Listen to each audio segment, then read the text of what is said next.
ISKCON হলো একটি উগ্রবাদী জঙ্গিবাদী চরমপন্থী সংগঠন। ইসকন মানে হলো international society for Krishna consciousness, আন্তর্জাতিক ভাবনামৃত, আন্তর্জাতিক কৃষ্ণ ভাবনামৃত সংঘ। এটা প্রতিষ্ঠা করেছে যে ব্যক্তি, তার নাম হলো অভয় চরণারবিন্দ ভক্তি বেদান্ত স্বামী প্রভুপাদ। আপনারা হাসেন কেন? হ্যাঁ,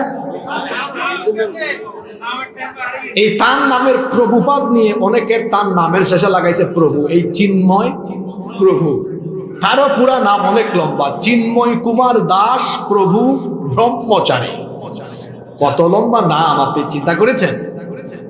তো শোনেন, এটা প্রতিষ্ঠা হয়েছে 1966 সালে। আশ্চর্যের একটা ব্যাপার আছে, সেটা হলো এদের হেডকোয়ার্টার ভারতের পশ্চিমবঙ্গের নদিয়া জেলার মায়াপুরে, কিন্তু সংগঠনটি প্রতিষ্ঠা হয়েছে মার্কিন যুক্তরাষ্ট্রের নিউ ইয়র্কে। যে ব্যক্তি এটা প্রতিষ্ঠা করেছে, এই ব্যক্তি হিন্দুদের কোন শিক্ষালয়ে পড়াশোনা করে নাই, পড়াশোনা করেছে খ্রিস্টানদের চার্চে। এই ইসকনকে আপনারা অনেকে মনে করেন যে হিন্দুদের ধর্মীয় সংগঠন। না, ইসকন হলো হিন্দু লেবাসধারী ইহুদি নিয়ন্ত্রিত একটি সংগঠন। এটা ইহুদিবাদ, এটা ইহুদিবাদ প্রচারকারী একটি সংগঠন, কিন্তু লেবাস ধরেছে হিন্দুদের। এজন্য সনাতনী হিন্দুদের সাথে ইসকনওয়ালাদের অনেক বিরোধ আছে, এবং বাংলাদেশে এমন বহু অভিযোগ আছে ইসকনের অনেক উগ্রপন্থী চরমপন্থীরা সনাতনী হিন্দুদের বাড়িঘর জায়গা জমি দখল করেছে, এমনকি বলাৎকার আর যৌন নিপীড়নের অভিযোগ এদের ব্যাপারে রয়েছে। এরা এত খারাপ, ভারতে তারা বিভিন্ন সময়ে সাম্প্রদায়িক দাঙ্গা লাগিয়ে ভারতের পরিবেশকে তারা অস্থিতিশীল করে তুলেছে। এই যে চিন্ময়কে গ্রেফতার করা হয়েছে একটা রাষ্ট্রদ্রোহ মামলায়, তাদের অনুসারীরা কতটা উগ্র এবং চরমপন্থী হলে পরে আদালত চত্বরে আমার এক আইনজীবী ভাইকে নির্মমভাবে কুপিয়ে তারা হত্যা করেছে। হত্যা করা হয়েছে কাকে? আইনজীবীকে। আর গ্রেফতার হয়েছে তার আগে চিন্ময় রাষ্ট্রদ্রোহী মামলায়। বিবৃতি এসেছে ভারতের পররাষ্ট্র মন্ত্রণালয় থেকে। আচ্ছা, বিবৃতি তো আসার কথা ছিল আইনজীবী হত্যা নিয়ে, না এসে আসলো চিন্ময়ের ব্যাপারে। দাদা বাবুরা, আমরা বুঝে ফেলেছি এর আগেও তো বাংলাদেশে অনেক হিন্দুদের উপরে অত্যাচার হয়েছে। বিশ্বজিৎকে হত্যা করা হয়েছে কুপিয়ে কুপিয়ে, মনে আছে আপনাদের?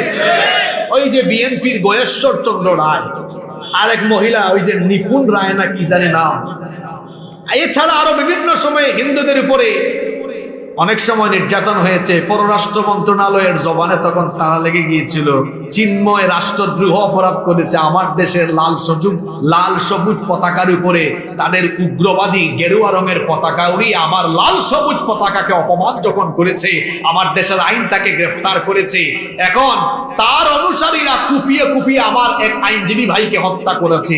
উচিত ছিল পররাষ্ট্র মন্ত্রণালয় থেকে, তাদের দেশের পররাষ্ট্র মন্ত্রণালয় থেকে আইনজীবী হত্যার ব্যাপারে বিবৃতি দেওয়া। সেটা না দিয়ে এই সন্ত্রাসীর পক্ষে, এই রাষ্ট্রদ্রোহীর পক্ষে বিবৃতি দিয়ে ভারতের দাদা বাবুরা, ভারতের সরকার প্রমাণ করেছে তারা হলো সন্ত্রাসীদের মদতদাতা। তাদের মুখে সাম্প্রদায়িক সম্প্রীতির কথা মানায় না, কারণ তাদের দেশে সংখ্যালঘু হিসাবে মুসলিমরা সবচেয়ে বেশি নির্যাতিত। এই তো গত কয়েকদিন আগেই 4 জনকে মসজিদের ভেতরে নির্মমভাবে হত্যা করা হয়েছে, জানেন কিনা আপনারা?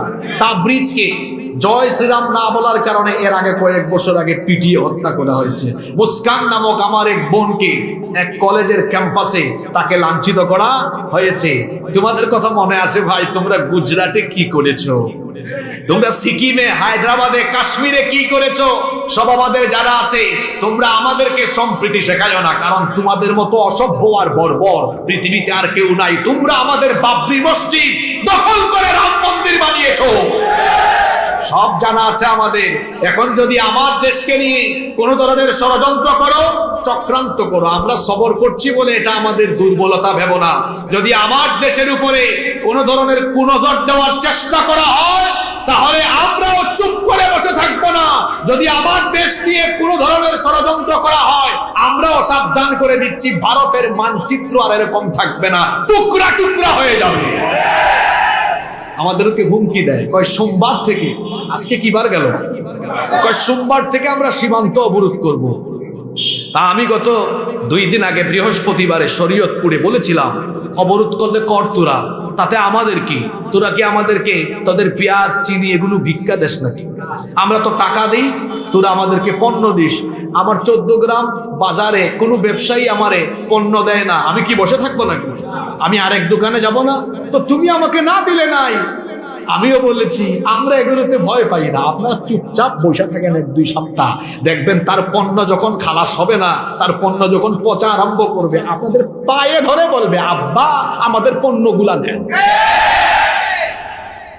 এদেরকে এভাবেই জবাব দিতে হবে, তোমার পণ্য নিয়ে তুমি বসে থাকো। আমরা সতর্ক করছি, এই দেশে মার্কিন আধিপত্যবাদ, ভারতীয় আধিপত্যবাদ চলবে না। বাংলাদেশ চলবে তেমন, বাংলাদেশের মানুষ চাইবে যেমন। আখিরি জামানায় কিয়ামতের আগে মানুষ চতুর্মুখী ফিতনার মধ্যে আচ্ছন্ন হয়ে যাবে। এমন ফিতনা চতুর্দিকে বিরাজমান হবে। ইউসবিহুর রাজুলু মুমিনান ওয়া ইউমসি কাফিরা, সকালবেলা মানুষ মুমিন থাকবে, কিন্তু ফিতনায় পড়ে সন্ধ্যার আগে কাফির হয়ে যাবে। আল্লাহ নবী বলেছেন এটা বড় কঠিন জামানা। ইমাম তিরমিজি রাহিমাহুল্লাহ তার তিরমিজির ভেতরে হাদিস এনেছেন, আনাস ইবনে মালিক রাদিয়াল্লাহু আনহু হাদিসের বর্ণনাকারী সাহাবী, তিনি বলছেন রাসূল করিম, আমরা বলি সাল্লাল্লাহু আলাইহি ওয়াসাল্লাম বলেছেন, ইয়াতি আলান নাসি জামানুন আস-সাবিরু ফীহি আলা দীনিহি কাল কাবিদি আলাল জাম। আল্লাহ নবী বলেছেন শেষ জামানায় নিজের ঈমান বাঁচানো এতটা কঠিন হবে, শেষ জামানায় ঈমানের উপরে অবিচল থাকা এতটা দুঃসাধ্য ব্যাপার হবে। আল্লাহ নবী বলেছেন জ্বলন্ত কয়লার উপরে দাঁড়িয়ে থাকা যতটা কঠিন, শেষ জামানায় নিজের ঈমান বাঁচানো হবে তার চাইতে আরো কঠিন। অবস্থা তখন এমন হবে, ইউসবিহুর রাজুলু মুমিনান ওয়া ইউমসি কাফিরা, সকালবেলা কোনো ব্যক্তি মুমিন থাকলেও ফিতনায় পড়ে গিয়ে সন্ধ্যাবেলায় কাফির হয়ে যেতে পারে। আল্লাহর নবী আরো বলেছেন, ওয়া ইউমসি মুমিনান ওয়া ইউসবিহু কাফিরা, সন্ধ্যাবেলা রাতের বেলা কোনো ব্যক্তি মুমিন থাকলেও ফিতনায় পড়ে ওই ব্যক্তি সকালের আগে কাফের হয়ে যাওয়ার সম্ভাবনা আছে। এই হাদিসটা একটু মিলায় দেখেন তো, বর্তমানে আমরা এমন সমাজে বসবাস করি, নিজের ঈমানটাকে বাঁচিয়ে রাখা আজকে কতটা কঠিন হয়েছে। আমি তো বলি মানুষের ঈমান আজকে বেশি দূরে যাওয়া লাগবে না। এই যুগে মানুষের ঈমান বাঁচানো, এই মোবাইলের ফিতনা থেকে নিজেকে বাঁচানো এখন অনেক কঠিন। এত জোরে যাওয়া লাগবে না। মোবাইলের ফিতনায় পড়ে আজকে ঈমান হারা হয়ে যাওয়ার সম্ভাবনা আছে, কারণ এর ভেতরে চরিত্র বিধ্বংসী এমন এমন উপাদান আছে, এটা আপনাকে একেবারে কঠিন ভাবে গ্রাস করে জাহান্নামের দিকে ঠেলে দিতে পারে। আজকের জামানায়, এই ফিতনার জামানায় মানুষের চরিত্র নষ্ট করে দেওয়ার একটা আকর্ষণীয় এবং চমৎকার উপাদান হলো এই মোবাইল ফোন। এত দূরে যাওয়া লাগবে না। এই যে আমাদের যুব সমাজ, তরুণ সমাজ আজকে অনেকেই বিপদগামী হয়ে যাচ্ছে শুধুমাত্র মোবাইল ফোনের অপব্যবহারের কারণে। মোবাইল ফোন ব্যবহার করতে আমি নিষেধ করছি না, কিন্তু তাদের অবস্থা হলো এমন, রাত 3টা-4টা পর্যন্ত তারা মোবাইলে তাহাজ্জুদ পড়ে। কথা বুঝেন নাই? 3টা-4টা পর্যন্ত জেগে থাকে, তারপরে সকালে ঘুম থেকে উঠে 10টায়, 11টায়, দুপুর 12টায় সকালের নাস্তা খায় না। তার ঘুমের অভ্যাস ঠিক নাই, খাদ্যাভ্যাসও ঠিক নাই। এই যে সকালের নাস্তা দিনের পর দিন করে না, তার পেটের ভেতরে হয়েছে গ্যাসের কারখানা। এরপরে দেখা যায় যেখানে যায়, এমনকি মাহফিলেও গিয়ে বায়ু দূষণ করে পরিবেশকে নষ্ট করে এরা।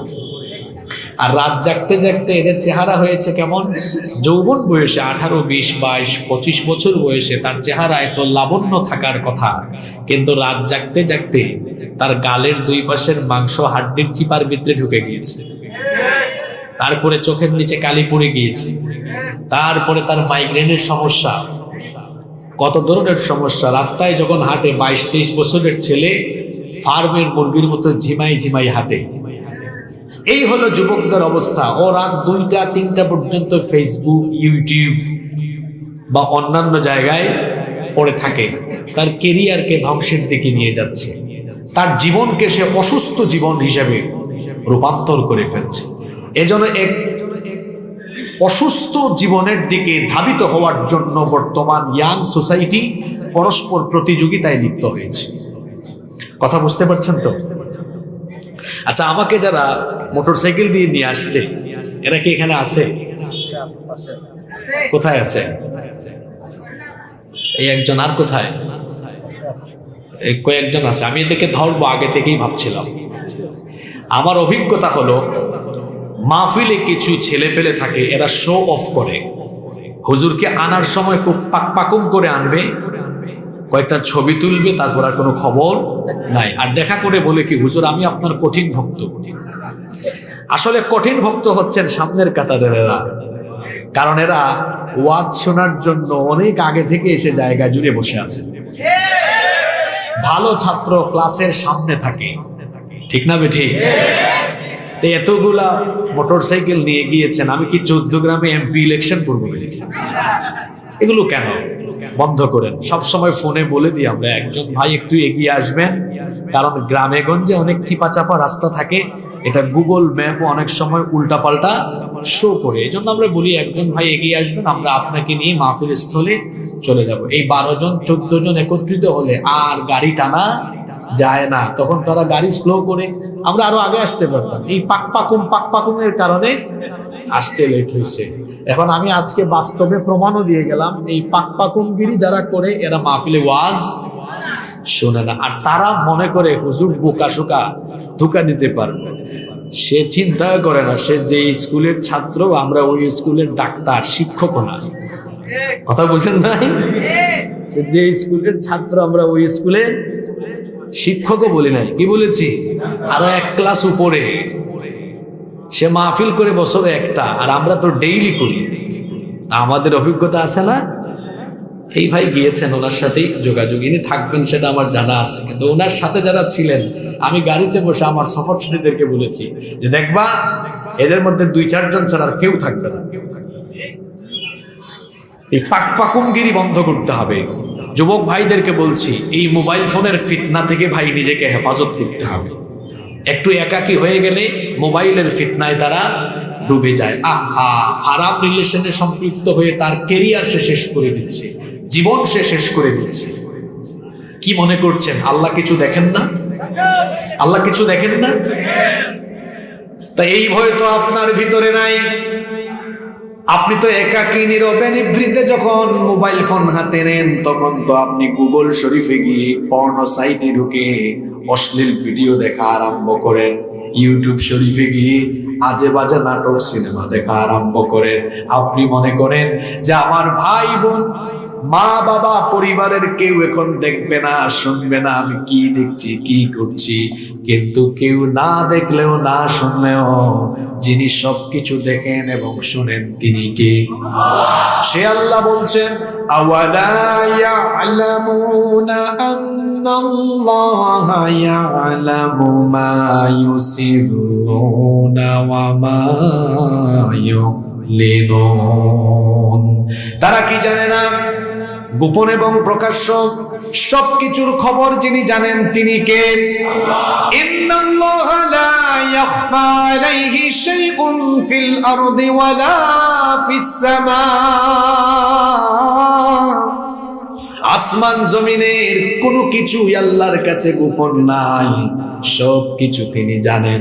আপনি গভীর রাতে 1টা-2টায় মোবাইল ফোনে হাতে নিয়ে দরজা বন্ধ করে দিয়ে কি দেখেন, কি শুনেন, কার সাথে কথা বলেন, কেউ সেটা না জানলেও যিনি জানেন তিনি কে?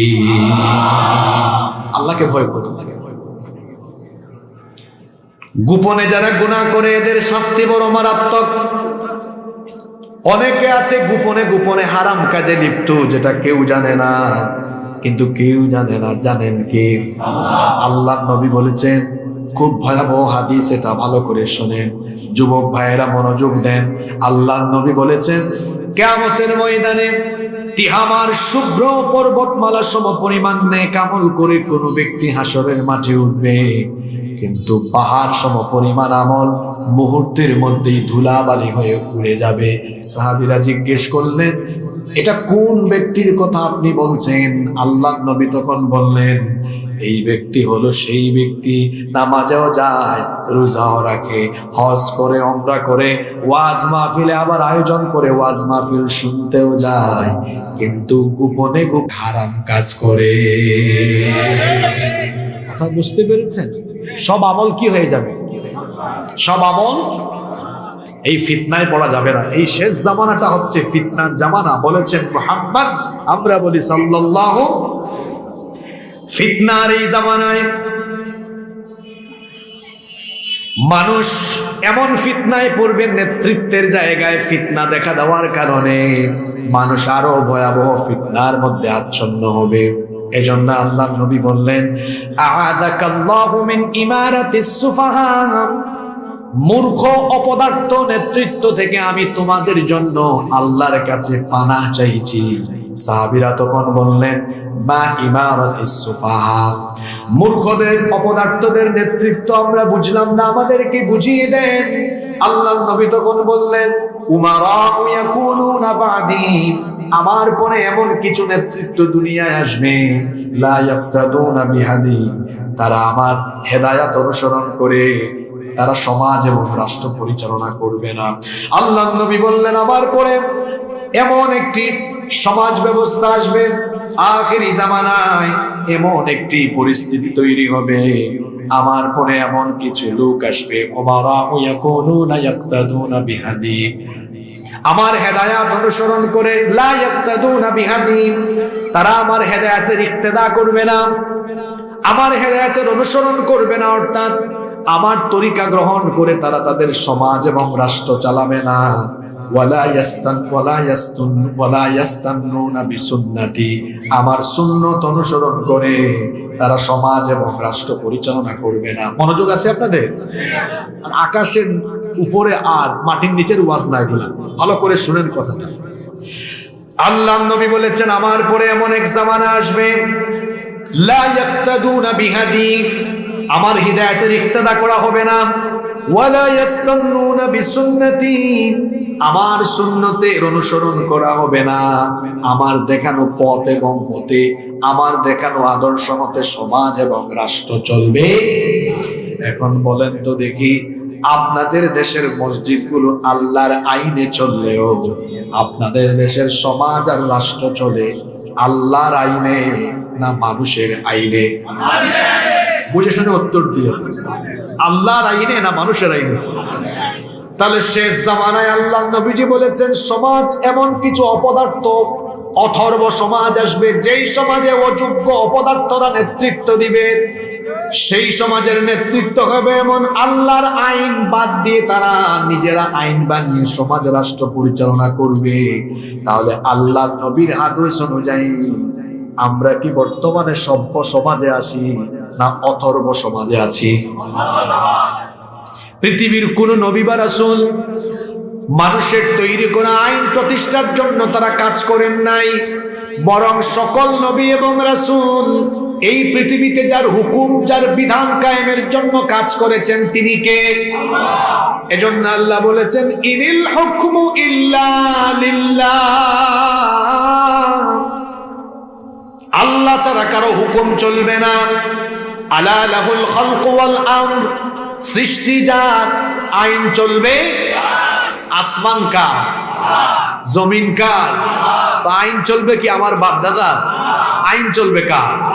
জোরে বলেন, আইন চলবে কার? আল্লাহ নবী সতর্ক করেছেন, কিন্তু শেষ জামানায় আইন চলবে কারো বাপের, কারো স্বামীর, কারো চাচার। এইরকম করে মানুষ নিজেরা আইন বানিয়ে যখন সমাজ এবং রাষ্ট্র পরিচালনা আরম্ভ করবে, আমার উম্মতের যেই ব্যক্তি ফামান সাদ্দাকাহুম বিকাযিবিহিম ওয়া আ'ানাহুম আলা যুলমিহিম, আমার উম্মতের যেই ব্যক্তি তাদেরকে সহযোগিতা করবে, তাদেরকে সমর্থন দিবে, তাদের সাথে থাকবে, তাদের জুলুমের সহযোগী হবে, আল্লাহর নবী বলেছেন ফাউলাইকা লাইসু মিন্নি ওয়া লাস্তু মিনহুম। যারা এই সকল লোকদের সাথে থাকবে, তাদেরকে সমর্থন করবে, এরা আমার কেউ নয়, আমিও তাদের কেউ নয়। জান এবার যা মন চায় তাকে করেন গান। আমি তো আপনার পিটাইয়া হেদায়েতের পথে আনতে পারবো না। এই হাদিস এটা শোনার পরেও কেউ যদি কিছুক্ষণ আপেলে আর ফুটবলে যায়, আমার তো কিছু করার নেই। আমি মনে করব তার বিবেকের মধ্যে শয়তান পেশাব করে দিয়েছে। এজন্য সে সুন্দর কথাটা বুঝে না। কি বলেছেন? ফামান সাদ্দাকাহুম বিকাযিবিহিম ওয়া আ'আনাহুম আলা যুলমিহিম ফাউলাইকা লাইসু মিন্নি ওয়া লাস্তু মিনহুম। যে ব্যক্তি তাদেরকে সমর্থন করবে, তাদের জুলুমের সহযোগী হবে, তাদের সাথে থাকবে, সহযোগী হবে, আমি তাদের কেউ না, তারা আমার। আমরা কি রাসূলের সুপারিশ চাই না? জোরে বলেন চাই না? তাহলে অমুকের দলে তমুকের দলে নয়, মুসলমান থাকবে রাসূলের দলে। কার দলে কোথায় যান আপনি? বেঈমান, বেনামাজি, ইসলাম বিরোধী, এমনকি দেশদ্রোহী, দেশকে আরেক দেশের হাতে তুলে দেয়, এমন বেঈমানের সাথে চলাফেরা করে, আছে না? না, আমরা বড় অবাক হচ্ছি। আমরা বড় অবাক হচ্ছি। এক ফেরাউন যেতে না যেতে আরো কিছু লোক নতুন করে এই রূপ ধারণ করার অপচেষ্টা করছে। আমার দেশকে অস্থিতিশীল করে দেওয়ার জন্য প্রতিনিয়ত অপচেষ্টা চলছে। পাশের দেশের দাদারা আমার দেশের ব্যাপারে ষড়যন্ত্র করতে করতে এখন আমার দেশ দখলে তারা মরিয়া। তাদের একটা টিভি চ্যানেল আছে, এক লোক দেবের খালি লাফায়, মলম বিক্রেতার মতো লাফায়, মানচিত্র দেখায় দেখায় বলে এই যে এই অংশটা চট্টগ্রাম, এটা দখল করতে পারলে আমাদের এই হবে ওই হবে। দাদা বাবুদেরকে সতর্ক করছি, আমার দেশের মানচিত্রের উপরে নজর দিলে তোমাদের মানচিত্র ক্ষতবিক্ষত হয়ে যাবে। আর ইসকনের মাধ্যমে যদি বাংলাদেশকে অস্থিতিশীল করার কোনো অপচেষ্টা চালানো হয়, আমরা সতর্ক করছি, এটা গুজরাট নয়, এটা সিকিম নয়, এটা হায়দ্রাবাদ নয়, এটা বাংলাদেশ। এখানে ইসকনের মাধ্যমে আরএসএস এর গুন্ডারা গুন্ডামি করার অপচেষ্টা করলে 14 কোটি মুসলমান দাঁত ভাঙা জবাব দিবে।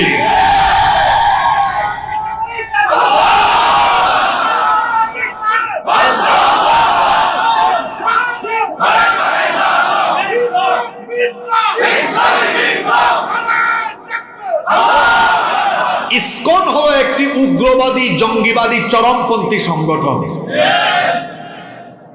ইসকন মানে হলো international society for Krishna consciousness, আন্তর্জাতিক ভাবনামৃত, আন্তর্জাতিক কৃষ্ণ ভাবনামৃত সংঘ। এটা প্রতিষ্ঠা করেছে যে ব্যক্তি, তার নাম হলো অভয় চরণারবিন্দ ভক্তি বেদান্ত স্বামী প্রভুপাদ। আপনারা হাসেন কেন? হ্যাঁ, এই তার নামের প্রভুপাদ নিয়ে অনেকের তার নামের শেষে লাগাইছে প্রভু। এই চিন্ময় প্রভু, তারও পুরা নাম অনেক লম্বা, চিন্ময় কুমার দাস প্রভু ব্রহ্মচারী। কত লম্বা নাম আপনি চিন্তা করেছেন? তো শোনেন, এটা প্রতিষ্ঠা হয়েছে 1966 সালে। আশ্চর্যের একটা ব্যাপার আছে, সেটা হলো এদের হেডকোয়ার্টার ভারতের পশ্চিমবঙ্গের নদিয়া জেলার মায়াপুরে, কিন্তু সংগঠনটি প্রতিষ্ঠা হয়েছে মার্কিন যুক্তরাষ্ট্রের নিউ ইয়র্কে। যে ব্যক্তি এটা প্রতিষ্ঠা করেছে, এই ব্যক্তি হিন্দুদের কোন শিক্ষালয়ে পড়াশোনা করে নাই, পড়াশোনা করেছে খ্রিস্টানদের চার্চে। এই ইসকনকে আপনারা অনেকে মনে করেন যে হিন্দুদের ধর্মীয় সংগঠন। না, ইসকন হলো হিন্দু লেবাসধারী ইহুদি নিয়ন্ত্রিত একটি সংগঠন। এটা ইহুদিবাদ, এটা ইহুদিবাদ প্রচারকারী একটি সংগঠন, কিন্তু লেবাস ধরেছে হিন্দুদের। এজন্য সনাতনী হিন্দুদের সাথে ইসকনওয়ালাদের অনেক বিরোধ আছে, এবং বাংলাদেশে এমন বহু অভিযোগ আছে ইসকনের অনেক উগ্রপন্থী চরমপন্থীরা সনাতনী হিন্দুদের বাড়িঘর জায়গা জমি দখল করেছে, এমনকি বলাৎকার আর যৌন নিপীড়নের অভিযোগ এদের ব্যাপারে রয়েছে। এরা এত খারাপ, ভারতে তারা বিভিন্ন সময়ে সাম্প্রদায়িক দাঙ্গা লাগিয়ে ভারতের পরিবেশকে তারা অস্থিতিশীল করে তুলেছে। এই যে চিন্ময়কে গ্রেফতার করা হয়েছে একটা রাষ্ট্রদ্রোহ মামলায়, তাদের অনুসারীরা কতটা উগ্র এবং চরমপন্থী হলে পরে আদালত চত্বরে আমার এক আইনজীবী ভাইকে নির্মমভাবে কুপিয়ে তারা হত্যা করেছে। হত্যা করা হয়েছে কাকে? আইনজীবীকে। আর গ্রেফতার হয়েছে তার আগে চিন্ময় রাষ্ট্রদ্রোহী মামলায়। বিবৃতি এসেছে ভারতের পররাষ্ট্র মন্ত্রণালয় থেকে। আচ্ছা, বিবৃতি তো আসার কথা ছিল আইনজীবী হত্যা নিয়ে, না এসে আসলো চিন্ময়ের ব্যাপারে। দাদা বাবুরা, আমরা বুঝে ফেলেছি এর আগেও তো বাংলাদেশে অনেক হিন্দুদের উপরে অত্যাচার হয়েছে। বিশ্বজিৎকে হত্যা করা হয়েছে কুপিয়ে কুপিয়ে, মনে আছে আপনাদের? ওই যে বিএনপির গয়েশ্বর চন্দ্র রায়, আরেক মহিলা ওই যে নিপুণ রায় না কি জানি নাম, এছাড়া আরো বিভিন্ন সময়ে হিন্দুদের উপরে অনেক সময় নির্যাতন হয়েছে। পররাষ্ট্র মন্ত্রণালয়ের জবানে তখন তারা লেগে গিয়েছিল, চিন্ময় রাষ্ট্রদ্রোহ অপরাধ করেছে, আমার দেশের লাল সবুজ পতাকার উপরে তাদের উগ্রবাদী গেরুয়া রঙের পতাকা উড়িয়ে আমার লাল সবুজ পতাকাকে অপমান যখন করেছে, আমার দেশের আইন তাকে গ্রেফতার করেছে। এখন তার অনুসারীরা কুপিয়ে কুপিয়ে আমার এক আইনজীবী ভাইকে হত্যা করেছে। উচিত ছিল পররাষ্ট্র মন্ত্রণালয় থেকে, তাদের দেশের পররাষ্ট্র মন্ত্রণালয় থেকে আইনজীবী হত্যার ব্যাপারে বিবৃতি দেওয়া। সেটা না দিয়ে এই সন্ত্রাসীর পক্ষে, এই রাষ্ট্রদ্রোহীর পক্ষে বিবৃতি দিয়ে ভারতের দাদা বাবুরা, ভারতের সরকার প্রমাণ করেছে তারা হলো সন্ত্রাসীদের মদতদাতা। তাদের মুখে সাম্প্রদায়িক সম্প্রীতির কথা মানায় না, কারণ তাদের দেশে সংখ্যালঘু হিসাবে মুসলিমরা সবচেয়ে বেশি নির্যাতিত। এই তো গত কয়েকদিন আগেই 4 জনকে মসজিদের ভেতরে নির্মমভাবে হত্যা করা হয়েছে, জানেন কিনা আপনারা? তাবরিজকে জয় শ্রীরাম না বলার কারণে এর আগে কয়েক বছর আগে পিটিয়ে হত্যা করা হয়েছে। মুস্কান নামক আমার এক বোনকে এক কলেজের ক্যাম্পাসে তাকে লাঞ্ছিত করা হয়েছে।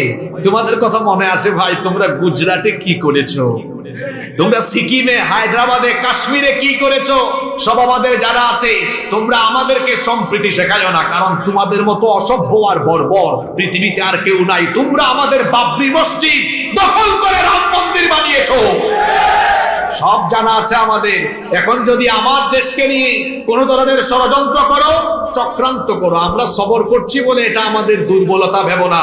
যদি আমার দেশের উপরে কোনো ধরনের কুনজর দেওয়ার চেষ্টা করা হয়, তাহলে আমরাও চুপ করে বসে থাকবো না। যদি আমার দেশ নিয়ে কোনো ধরনের ষড়যন্ত্র করা হয়, আমরাও সাবধান করে দিচ্ছি, ভারতের মানচিত্র আর এরকম থাকবে না, টুকরা টুকরা হয়ে যাবে। আমাদেরকে হুমকি দেয়, কয় সোমবার থেকে, আজকে কি বার গেল, কয় সোমবার থেকে আমরা সীমান্ত অবরোধ করব।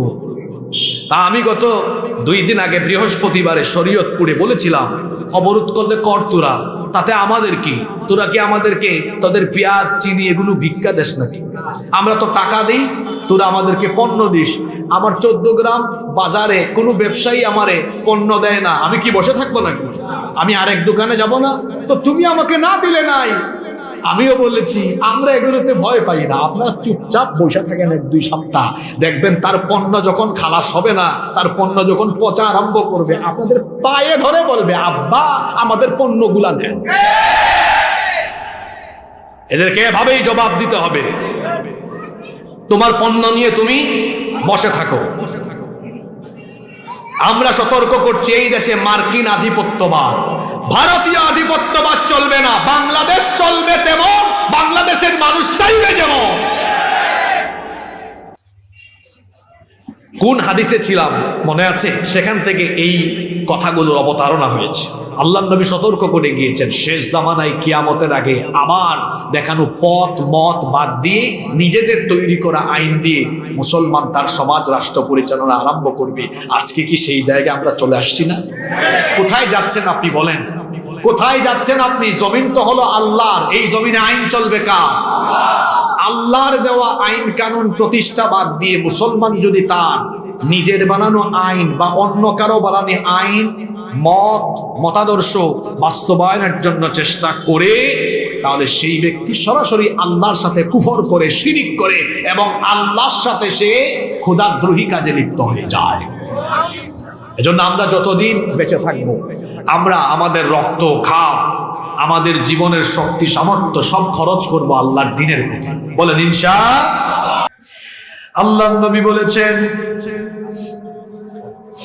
নবী বলেছেন সায়াতি আলা উম্মতি জামানুন ইয়াকসুরু ফীহিল কুররা ওয়া ইয়াকবিদুল ফুকাহা। আল্লাহর নবী বলেছেন খুব শীঘ্রই এমন এক জামানা আসবে, এমন এক যুগ আসবে যখন কোরআনের কারি, পাঠকের সংখ্যা বেড়ে যাবে, কিন্তু কোরআন বুঝে এমন মানুষের সংখ্যা কমে যাবে। আজকে বাংলাদেশের দিকে তাকায় দেখেন তো, বাংলাদেশের 90% মুসলমান, এর মধ্যে অনেকেই কোরআন পড়তে এখনো বিশুদ্ধভাবে জানে না। আবার যারা জানে এদের মধ্যে অনেকেই কোরআনের অর্থ বুঝে, কি বলেন আছে না, কোরআন বুঝে না বলে মুসলমানদের জীবন আর কোরআন সম্পূর্ণ বিপরীত। কোরআনের সাথে মুসলমানদের জীবনের কোনো কি নাই, মিল নাই। এজন্য দেখা যায় সুদখোর সে কোরআন তিলাওয়াত করে আবার সুদও খায়, ঘুষখোর কোরআন তেলাওয়াত করে আবার ঘুষও খায়। আমার দেশে এমন বহু মানুষ আছে দেখবেন, নামাজেও যায় আবার অন্যায় অপরাধও করে। দেখতেন না, একজন বলতেন, পার্লামেন্টে বলেছেন, সকালবেলা ঘুম থেকে উঠে তিনি কি খুঁজেন, নারায়ণগঞ্জে আরেক কুতুব পাওয়া গেছে, উনি 70 রাকাত তাহাজ্জুদ পড়ে, 100 নাকি, যাই হোক, একদিকে একজন 70, আরেকজন ঘুম থেকে উঠে যায় নামাজ খুঁজে, আবার সারাদিন মানুষের রক্ত তারা পান করে। এই হলো তাদের চরিত্র। আছে না নাই এরকম? আল্লাহ নবী বলেছেন শেষ জামানায় এইরকম কোরআনের পাঠক বাড়বে, কোরআন তেলাওয়াত করবে কিন্তু কোরআন বুঝবে না। আপনি দেখেন আজকে আমার দেশের মুসলমানরা কোরআন যেন বুঝতে না পারে, এটা আরো কয়েক যুগ আগ থেকে কি রকম ষড়যন্ত্র করা হয়েছে। শিক্ষা ব্যবস্থা থেকে খুব সুচিন্তিতভাবে, সুচিন্তিত পরিকল্পনায় দ্বীনি শিক্ষাকে, কোরআন হাদিসের শিক্ষাকে ডিলিট করে দেওয়া হয়েছে। শিক্ষা ব্যবস্থাকে কয়েকমুখী করা হয়েছে। কি যে দ্বীনি শিক্ষা, জাগতিক শিক্ষা। কেন রে ভাই, দ্বীনি শিক্ষা জাগতিক শিক্ষা আলাদা থাকবে কেন? শিক্ষা তো থাকবে দ্বীন এবং দুনিয়ার সমন্বয়ে, যাতে করে দুনিয়া আখেরাত উভয় দিক থেকে সে কি হয়, লাভবান হয়। আমার দেশে শিক্ষা ব্যবস্থার যে অবস্থা, আমি এই জন্য প্রায় সময় বলি যে স্কুলে পড়ে সে হয়ে যায়, ওই যে আমাদের সিলেটে এটাকে বলি ল্যাংরা, আপনারা 14 গ্রামে কি বলেন জানি না, ওই যে পা যদি ঠিক না থাকে, হাঁটতে না পারে, আপনারা এটাকে কি বলেন? মিলে গেছে তো আপনাদের সাথে, আমাদের সিলেটেও বলে ল্যাংরা। আমি বলি সরি, যে স্কুলে পড়ে তাকে আমি বলি যে অন্ধ, আর যে মাদ্রাসায় পড়ে ও হলো ল্যাংরা। কেন বলি? এটার কারণ আছে। অর্থাৎ যে স্কুলে পড়েছে ও সব দেখেছে, ইংরেজি, বিজ্ঞান সব দেখে তার চোখ দিয়ে, কিন্তু কোরআন দেখে না। আর মাদ্রাসায় যে পড়েছে তাকে ল্যাংরা বলেছি কেন? ও আরবি, কোরআন হাদিস সবই জানে, কিন্তু তার এই কোরআন হাদিস আরবি এটা দুনিয়াতে চালানোর জন্য আরো যে অন্যান্য কিছু দরকার, যেমন ইংরেজি জানা দরকার, প্রযুক্তির জ্ঞান দরকার, যেগুলোর মাধ্যমে ভর করে দাঁড়িয়ে সেগুলো প্রচার করবে, ওগুলো তার কাছে নাই। এজন্য তারে বলেছি ল্যাংরা। আর ও সব পড়েছে, সব দেখেছে, কিন্তু কোরআন হাদিস দেখে নাই, এই জন্য ওরে বলেছি কি, অন্ধ। এই অন্ধত্ব আর ল্যাংরামি বাদ দিতে হবে। বাদ দিয়ে উভয়টার কম্বিনেশন ঘটিয়ে শিক্ষা ব্যবস্থায় একটি বিপ্লব আনতে হবে। মনে রাখতে হবে ইসলামী বিপ্লবের জন্য দরকার ইসলামী শিক্ষা বিপ্লব। আল্লাহ রসুল কোরআনের আলোকে একটি সমাজ এবং রাষ্ট্র গঠন করেছেন, তার আগে তিনি কোরআনের আলোয় আলোকিত মানুষ তৈরি করেছেন। এই যে আমরা স্লোগান দিই না, আল কোরআনের আলো, ঘরে ঘরে জালো, সংসদে জালো, স্লোগান ঠিক আছে, কিন্তু এই স্লোগানের প্রথম লাইন হওয়া উচিত আল কোরআনের আলো মানুষের হৃদয়ে হৃদয়ে জালো, অন্তরে অন্তরে জালো। কারণ আমরা যখন প্রতিটি মানুষের অন্তরকে কোরআনের আলোয় আলোকিত করতে পারবো, আলোকিত হৃদয়ের এই মানুষগুলো দ্বারা একটি বিস্ফোরণ ঘটবে, যে গণবিস্ফোরণের মাধ্যমে ইসলামী বিপ্লব কায়েম হবে। এজন্য আগে মানুষের অন্তরে কি ঢুকাতে হবে? আমার শিক্ষা ব্যবস্থা যদি এমন হতো, আমার দিকে তাকান, আমরা এরকম একটি শিক্ষা ব্যবস্থার স্বপ্ন দেখি যেখানে ক্লাস 1 থেকে তার সিলেবাসে ইংরেজি, বিজ্ঞান, গণিত সবকিছু থাকার পাশাপাশি ক্লাস 1 থেকে তার সিলেবাস আরম্ভ হবে এমন যে ক্লাস 1, 2 হতে পারে এই 2 বছর সে নাজেরা পড়বে, বিশুদ্ধ করে কোরআন তেলাওয়াত শিখবে। ক্লাস 3, 4, 5, 6, 7, 8, 9, 10 কয়টা ক্লাস? 8টা ক্লাস। ছোটকালে মেধা মানুষের বেশি প্রখর থাকে। এই 8 ক্লাসে তাকে আপনি 3 পারা করে কোরআন হিফজ করা বাধ্যতামূলক করে দেন। সারা বছরে 3 পারা, বছরে 3টা পরীক্ষা দেন 4 মাস পর পর। তো পারবে না? জোরে বলেন পারবে কিনা? খুব ইজি ব্যাপার। তাইলে এই 8টা ক্লাসে তার শেষ হইল 3 8 কত হয়? 24। বাকি আছে কত? 6 পারা। ইন্টারমিডিয়েটে 2 বছর দিয়ে দেন না আরো 4 পারা। হ্যাঁ, তাইলে 24 আর 4 কত হইল? 8। অনার্সে যাবে, সে অনার্সে গিয়ে ফার্স্ট ইয়ার সেকেন্ড ইয়ারে আরো 2 পারা শেষ করে অনার্স ফাইনাল ইয়ারে সে আবার পরবর্তী 2 বছরের দাওরাও দিবে।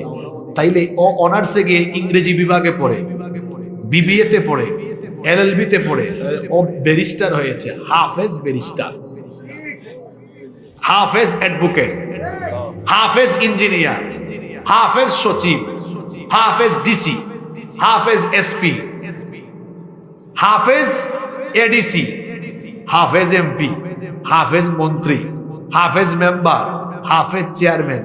বাংলাদেশ বদলে যাবে। শুধু হাফেজ হইলে চলবে না। আমরা এমন শিক্ষা ব্যবস্থার স্বপ্ন দেখি, এভাবে সে ধাপে ধাপে ধাপে ধাপে কোরআন হিফজ করে ফেলবে।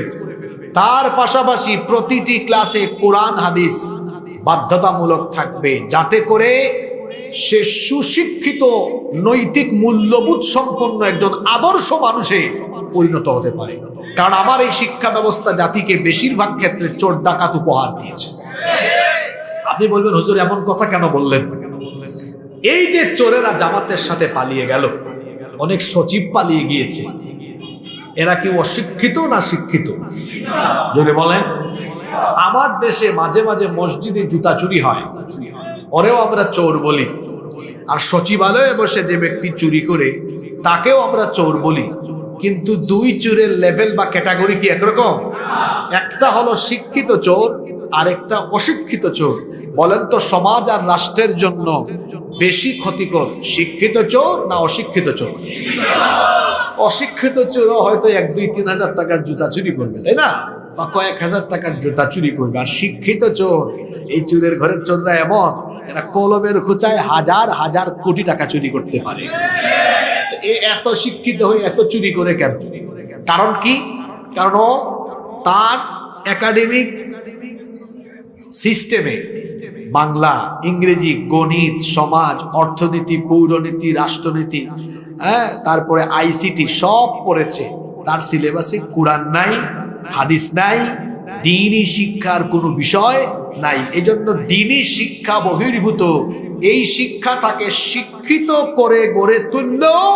শেষ পর্যন্ত এই শিক্ষা ব্যবস্থা তাকে শিক্ষিত চোর, শিক্ষিত ডাকাত, শিক্ষিত দুর্নীতিবাজে পরিণত করেছে। তাহলে বোঝা গেল যে একটি সুন্দর জেনারেশন, সুন্দর দেশ পেতে হলে আগে শিক্ষা ব্যবস্থাকে কি করতে হয়? সুন্দর করতে হয়। গত কয়েক বছর আমরা কি দেখলাম? শিক্ষা ব্যবস্থাতে বান্দ্রামি, শরীফ থেকে মনে নাই কি শয়তানি। মুন্না বড় হয়ে হঠাৎ একদিন বলে যে বাবা আমি দেখতে মুন্না হলেও মনে মনে মুন্নি হয়ে গেছি। এই শয়তানি শোনেন নাই আপনারা? এই সকল শয়তানি দিয়ে এই যে জেন জি, আমি তো অবাক হয়ে গিয়েছি, এরা এত বিপ্লবী হলো কেমনে? আমি তো ভাবছি এই শিক্ষা ব্যবস্থা এরা শেষ, কিন্তু এই শিক্ষা ব্যবস্থা দিয়ে তাদেরকে ধ্বংস করা যায়নি। কারণ তাদের ভিতরে দেশপ্রেম আছে, ইমানি চেতনা আছে। আর যে দেশের তরুণ যুবকদের ভেতরে দেশপ্রেম আর ইমানি চেতনা আছে, এই দেশকে অন্য কোন দেশের অধীন করে দেওয়া যাবে না ইনশাআল্লাহ। সম্মানিত উপস্থিতি, আল্লাহর রাসূলের হাদিস, শেষ জামানায় কোরআনের পাঠক বাড়বে, কোরআন বুঝে এই সংখ্যাটা কমে যাবে। আজকে দেখেন আমার যুবকরা যদি কোরআন বুঝতো, যদি আমার যুবকরা কোরআন বুঝতো, এই যুবকেরা কাজটা করলো কি? যেটা আমাদের কাছে অকল্পনীয় ছিল, আমরা যেটা ভাবি নাই সেটা তারা করে দেখিয়েছে। এই যুবকদের ভেতরে যদি কোরআনের নূর জ্বালিয়ে দেওয়া যায়, কোরআনের আলো জ্বালিয়ে দেওয়া যায়, এই তারুণ্য আগামীর বাংলাদেশকে কোরআনের বাংলাদেশ হিসেবে বিনির্মাণ করবে ইনশাআল্লাহ। এজন্য সকলকে কোরআন শুধু তিলাওয়াত আর পড়ার মধ্যে সীমাবদ্ধ থাকলে হবে না। বছরে একদিন তাফসিরুল কোরআন মাহফিল করলেই আমাদের দায়িত্ব শেষ নয়। প্রতিদিন 10 আয়াত করে কোরআন অর্থ সহ পড়েন। কয় আয়াতের কথা বললাম? একটু প্র্যাকটিক্যাল ওয়াজ হোক আজকে। প্রতিদিন যদি আপনি 10 আয়াত করে পড়েন তাহলে 365 দিনে আপনার হয়ে যাবে কত দেখেন? 365 গুণ 10 আপনার হয়ে যাচ্ছে মোট 3650। ঠিক আছে, দেখা যাবে 2 বছরে, 2 বছরও লাগবে না, আরো কম, হয়তো 10 মাসে পুরা কোরআন একবার আপনার অর্থ সহ ব্যাখ্যা সহ পড়া কমপ্লিট হয়ে যাবে। সুবহানাল্লাহ। আপনারা কি পড়েন? পড়েন না? আসেন না আমরা একটু একাডেমিকলি নিজেকে এগিয়ে নেই। এখন বাজারে তাফসীর ইবনে কাসির বাংলা পাওয়া যায়। তাফহিমুল কোরআন সবচেয়ে সহজ, সুন্দর, আধুনিক এবং অত্যাধুনিক একটি তাফসীর। তাফহিমুল কোরআন, তাফসীর ফি জিলালিল কোরআন, মারিফুল কোরআন, তাফসীরে জালালাইন, আমি যেগুলোর নাম বললাম এগুলো বাংলায় পাওয়া যায়। দাম খুব বেশি না, আপনি 2-2.5 হাজার টাকার ভেতরেও এই তাফসীরের মধ্যে 1-2 সেট তাফসীর কিনতে পারবেন। কিনে বাড়িতে রাখেন না, ফজরের নামাজের পরে বউ বাচ্চা সবাই মিলে বসে এভাবে একটু পড়েন না, বৈঠক করেন, কোরআন বৈঠক। আপনার বউকে বলেন, বিবি তুমি 3 আয়াত পড়ো, ছেলেকে বলেন তুমি 3 আয়াত পড়ো, আরেকজনকে বলেন তুমি 3 আয়াত পড়ো, আরেকজনকে বলেন তুমি 2 আয়াত পড়ো, 10 আয়াত হয়ে গেছে। তারপর আরেকজনকে বলেন তুমি অর্থ দেখে দেখে পড়ো। এরপরে সর্বশেষ আপনি নিজে এনে ওই যে প্রত্যেকটা আয়াতের নিচে দেখবেন টিকা সহ ব্যাখ্যা লেখা থাকে, নিজে পাঠ করে শোনান, সংক্ষিপ্ত একটা মেসেজ দেন, এই আয়াতের শিক্ষা হলো এই। এরকম যদি আমাদের ঘরে ঘরে ঘরে কোরআনের চর্চা চলতো তাহলে আমাদের প্রত্যেকটি পরিবারের ভেতরে দ্বীনি পরিবেশ থাকতো। আমি আপনাদেরকে অনুরোধ করে যাচ্ছি, আমরা আমাদের এই পাশাকোট না এটা, এই পাশাকোটে আমরা সবাই সিদ্ধান্ত নেই প্রতিদিন আমরা আমাদের ঘরে 10 আয়াত, কমপক্ষে 10 আয়াত অর্থ সহ ব্যাখ্যা সহ ঘরের সবাইকে নিয়ে বসে কোরআন বৈঠক করব। পারবেন? তার পাশাপাশি ছোট্ট আরেকটা কাজ দিয়ে যাই, সেটি হচ্ছে আমার আপনার প্রিয় নবীর জীবনী আমরা অনেকে জানি না। আমরা আসুন অন্তত এই যে আর রাহিকুল মাখতুমকে আরো সংক্ষিপ্ত করা হয়েছে, আপনারা জানেন কিনা? সফিউর রহমান মুবারকপুরীর লেখা আরেকটা বই আছে, এটা আরো শর্ট হয়ে গেছে। সেটা হলো রাসূলে আরাবী সাল্লাল্লাহু আলাইহি ওয়াসাল্লাম। খুব ছোট্ট একটা বই, এটা অনলাইনে পিডিএফও পাবেন, আপনারা মার্কেট থেকে কিনবেন, 200-250 টাকা হবে। রাসূলে আরাবী, এত সুন্দর এই বইটা, একদম শর্ট করে এত সুন্দর করে রাসূলের সিরাত মুখতাসার একেবারে সংক্ষিপ্ত করে লেখা হয়েছে। এটা পুরোটা আপনি নিজে পড়েন।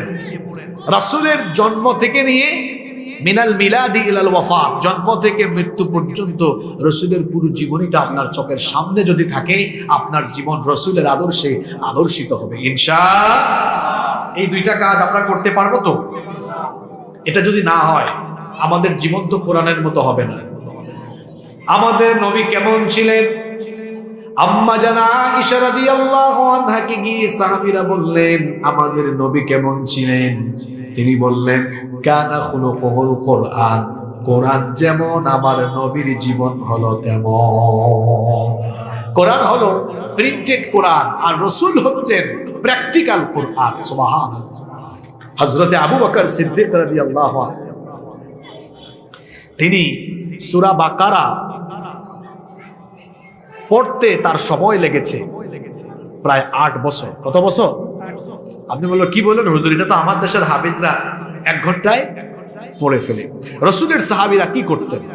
রাসূলের কাছ থেকে তারা 10 আয়াত শুনতেন, এই 10 আয়াত মুখস্থ করতেন, এই 10 আয়াতের আমল করে তারপরে 11 নম্বর আয়াত শুরু করতেন। আল্লাহু আকবার। আর আমরা কি করি? মুখস্থ তুতা পাখির মতো করি। আল্লাহ নবী বলেছেন এটা শেষ জামানা, একটা ভয়াবহ আলামত। মানুষ পড়বে তো পড়বে কিন্তু কিছু বুঝবে না। আমরা যেন এখান থেকে বের হয়ে আসতে পারি, নিজেকে কোরআনওয়ালা বানাই আসেন।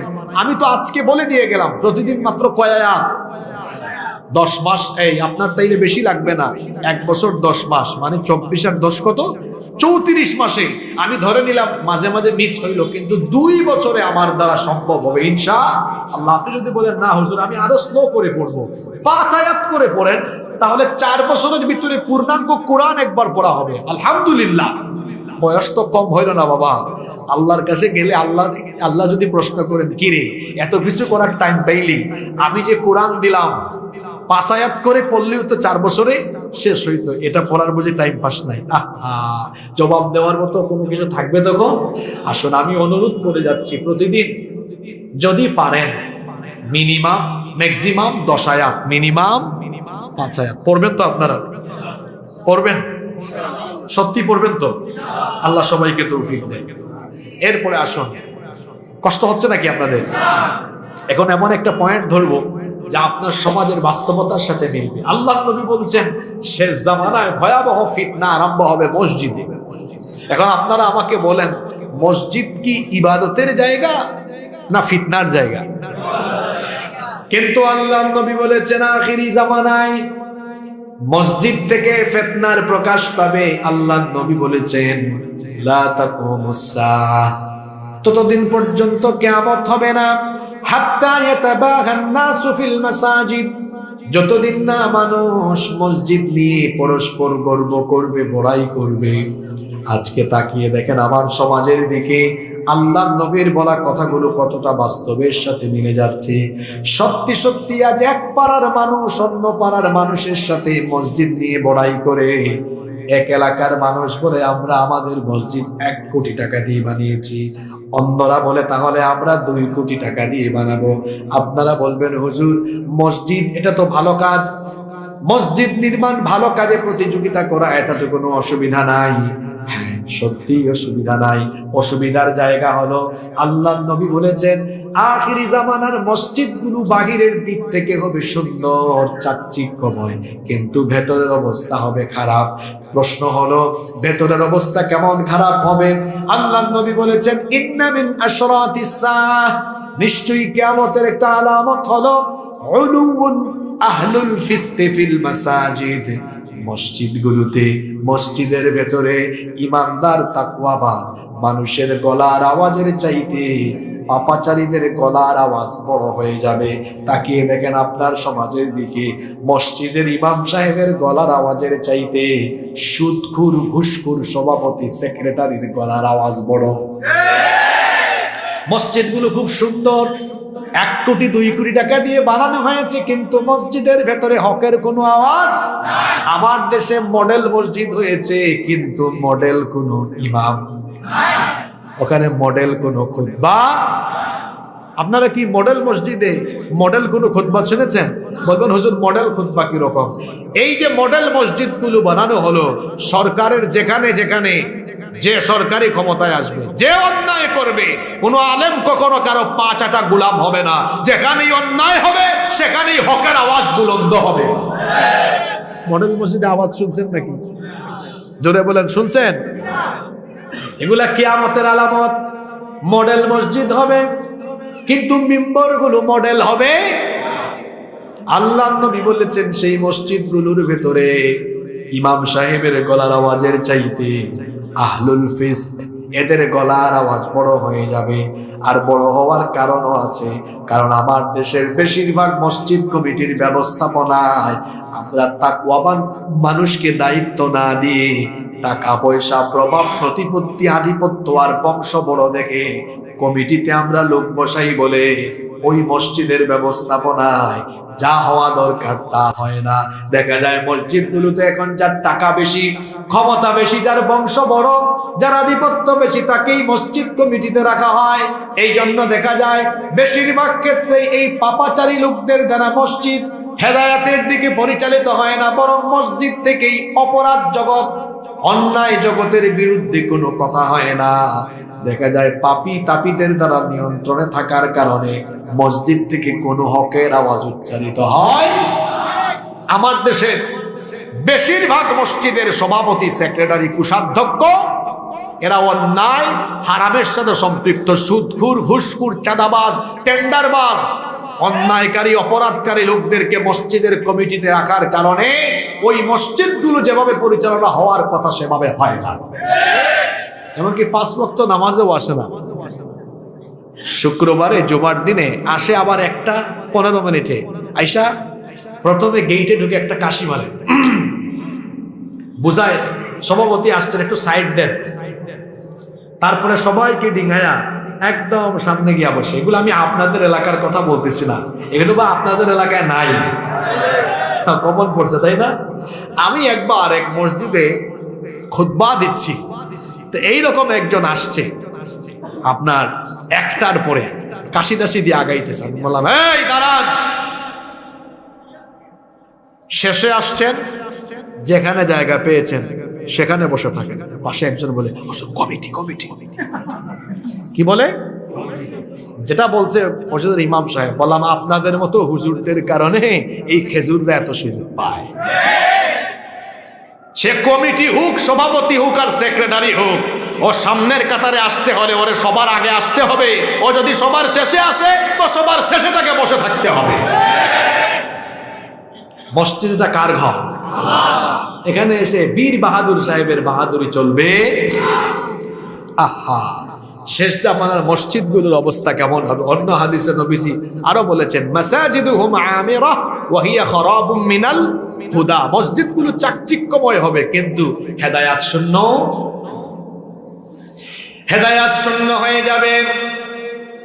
মসজিদ হবে সুন্দর কিন্তু মসজিদের দৃশ্য হবে অসুন্দর। বলবেন, হুজুর মসজিদের দৃশ্য কেমন অসুন্দর হবে? কোটি কোটি টাকা দিয়ে মসজিদ বানানো হবে কিন্তু সেই মসজিদে মুসল্লি পাওয়া যাবে না। কি আজীব অবস্থা! আহারে, আমার নবীর সময়ে মসজিদ ছিল কাঁচা কিন্তু মুসল্লি ছিল পাকা। নবীজির সময়ে মসজিদ ছিল মসজিদে নববী, উপরে খেজুর পাতার ছাউনি, নিচে কোনো টাইলস ছিল না। মরুভূমির বালিতে তারা সাজদা দিতেন। যখন বৃষ্টি পড়তো কাদা হয়ে যেত, নাকে কপালে অঙ্গ প্রত্যঙ্গে কাদা লেগে যেত। মসজিদ কাঁচা ছিল কিন্তু মুসল্লি পাকা ছিল। আর আমার সমাজের মসজিদগুলো এখন পাকা, মুসল্লির অভাবে মসজিদ পড়ে থাকে ফাঁকা। কি আছে না নাই? ওয়াজ মাহফিলে মানুষের অভাব নাই, কিন্তু দেখা যায় মসজিদে আজান হলে মসজিদ হাহাকার করে। ওয়াজ শোনা হলো নফল আর নামাজ আদায় করা হলো ফরজ। নামাজটা কি? নামাজ নিয়ে তো ওয়াজ করলাম, বুঝলেন না। আজকে 2 মিনিটে কিছু কথা বলি, বুঝলে ভালো, না বুঝলে আপনারা আর আমার কিছু বলার নাই। আল্লাহ নবী বলেছেন, বাইনাল আবদি ওয়া বাইনাল কুফরি তারকুস সালাহ। আল্লাহর বান্দা আর কাফিরের মধ্যে পার্থক্য হলো নামাজ ছেড়ে দেওয়া। এটা কি আপনি হৃদয় থেকে উপলব্ধি করেন কথাটা? একটা হলো শোনা আর একটা হলো বুঝা। এই কথাটা অনেকে শুনি, হৃদয় দিয়ে বুঝেন। একটু বুঝার চেষ্টা করেন তো। কাফিরের মধ্যে আর ইমানদারের মধ্যে পার্থক্য হয় নামাজ দিয়ে। কি দিয়ে? জোরে বলেন, কি দিয়ে? শয়তান